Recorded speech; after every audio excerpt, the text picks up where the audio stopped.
Hey everyone, I'm Tim, and I've just finished a 9-month odyssey around Latin America. Now I'm reopening my diaries, and this time I'm bringing you along with me. Week by week, country by country, all the colors, all the craziness, all the food, all the music, and all the splendor. 9 months when each morning was a new adventure. The road was my companion, and Latin America cast its spell on me. This is my Latin America Diaries. Welcome back to my Latin America Diaries.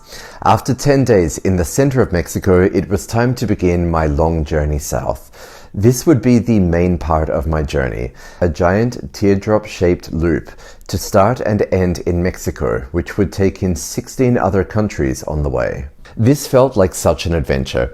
I was leaving Mexico City, which I had really grown to appreciate.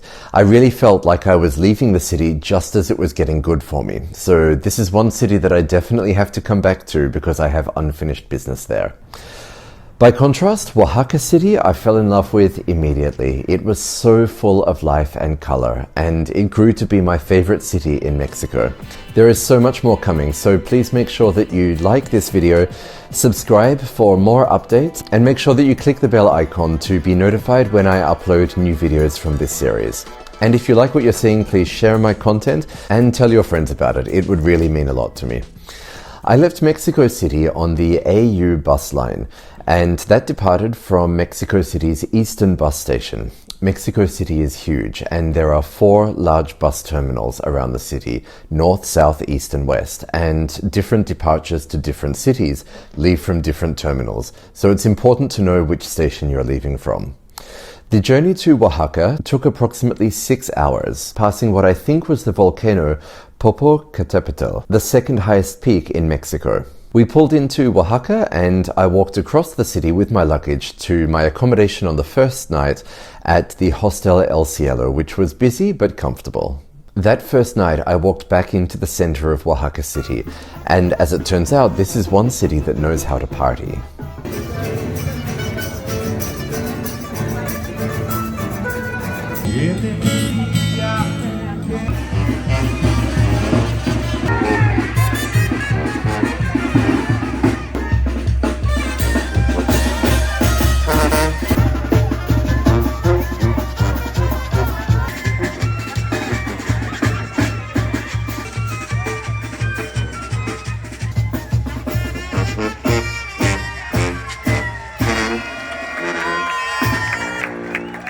So it seems that in Oaxaca, anything is a reason to celebrate, be it a birthday, an anniversary, a wedding, someone's graduation, and that celebration spills out onto the street. And any passers-by are welcome to join in.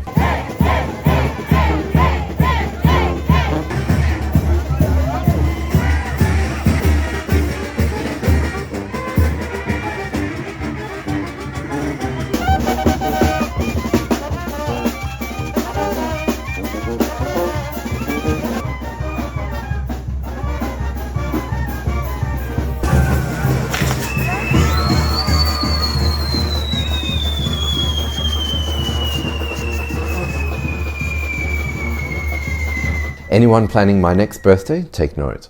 In the morning, I took a taxi to my next accommodation, which was staying with a local guy called Sergio, who I had met through Couchsurfing. Couchsurfing, if you've never used it, is an online community of travelers who connect across the world.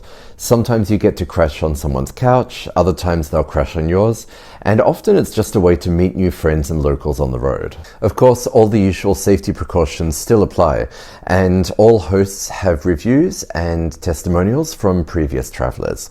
While I was staying at Sergio's house, I got a photo of Ricardo the rubber duck. A friend's daughter in Europe gave me Ricardo, the rubber duck, to, quote, keep me company while I was traveling solo around Latin America. I have photos of him in every country that I went to, and he sort of became a bit of a mascot of my travels, so I'll be bringing you his photos everywhere that I go. One thing to know is that Mexico is a very multicultural country. Each state, each region has its own indigenous people and its own indigenous culture.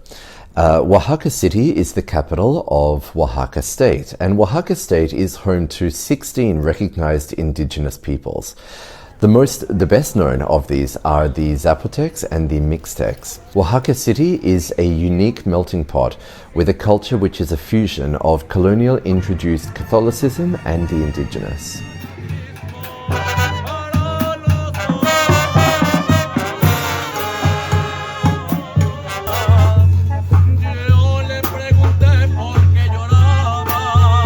One place where Oaxaca's unique culture is most visible is in its cuisine, and I walked to the 20th of November market to sample mole.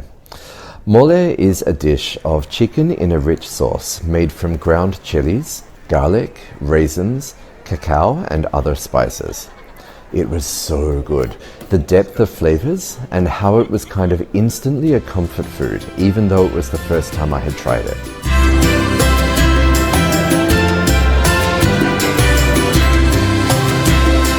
Things like this remind me of why Mexican cuisine is considered to be among the world's greatest. And if you're visiting Oaxaca, I would say definitely make sure that you give yourself time, because there are within Oaxaca State 7 different types of mole, and you will want to taste them all. I didn't, and I regret that. Mezcal is a liquor which is produced from the native agave plant, and Oaxaca City is full of mezcal dens and distilleries.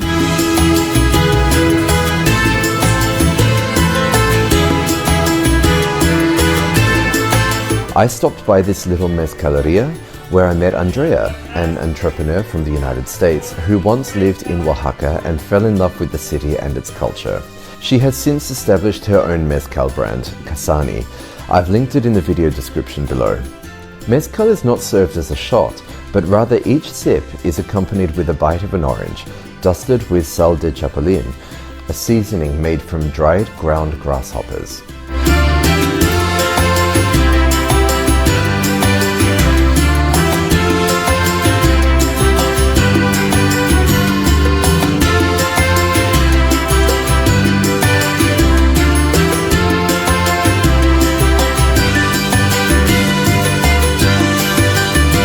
As well as being a culinary center, Oaxaca is a center for street art.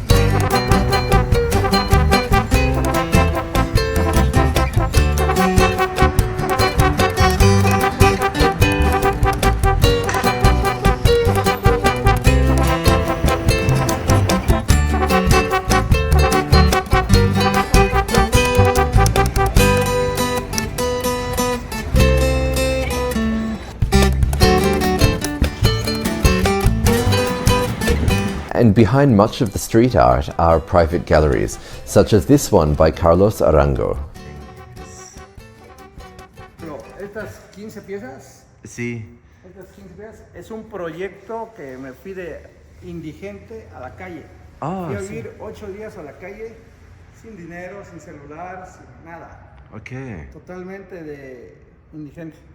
Sí, sí, Para pero... llenar mi espíritu. Este plafón.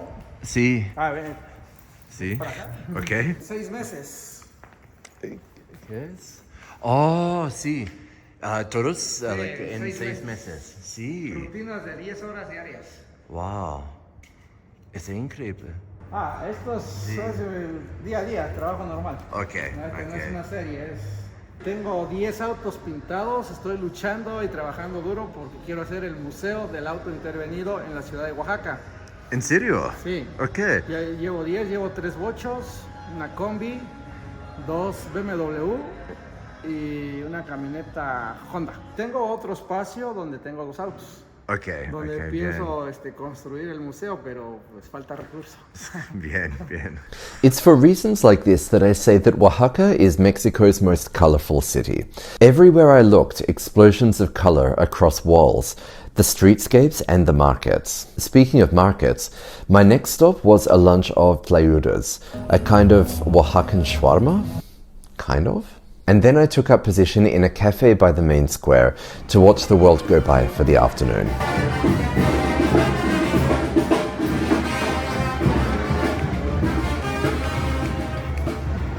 This is something that I have been told that I absolutely have to try while in Oaxaca, and especially from the streets in Oaxaca. So I got it from the place just across the road, and it's Tejate, which is basically like a, how would you say, it's like a chocolate drink, but it's made with cacao, not chocolate. So it's basically like the sort of original bitter chocolate plant, if you like. And it's made with water, and they put sugar in here as well. So here goes.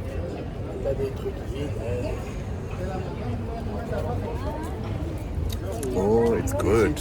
It's really good. It's like a really it's chocolatey, but it's not heavy, like, because there's no milk in it, right? So it's not heavy, it's chocolatey, and it's refreshing as well. It's sweet, but not too sweet. It reminds me of something, but I can't quite put my finger on it. You know what it tastes like? It tastes probably a bit like a chocolate sorbet. You know, if you've ever had chocolate sorbet, not ice cream, but sorbet, it's a bit like that, or maybe like, I don't know, Ovaltinis or something. It's interesting, but it's delicious. Oaxaca was absolutely one of my favorite, if not my favorite, city in Mexico, and one of my favorites in Latin America.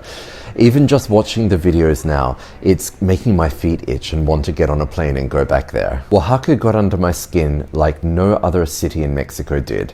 It wasn't just pretty, unique, and colorful and fun, but it was imbued with this infectious energy and a tantalizing cultural flavor that was very difficult to top. I will be back in Oaxaca as soon as time and resources allow. I just know it. But it was time to move on, and onwards to my next destination, one which is equally known for its indigenous culture, cuisine, and its ruins. It's called Chiapas, and that's next time in my Latin America diaries, so don't forget to subscribe.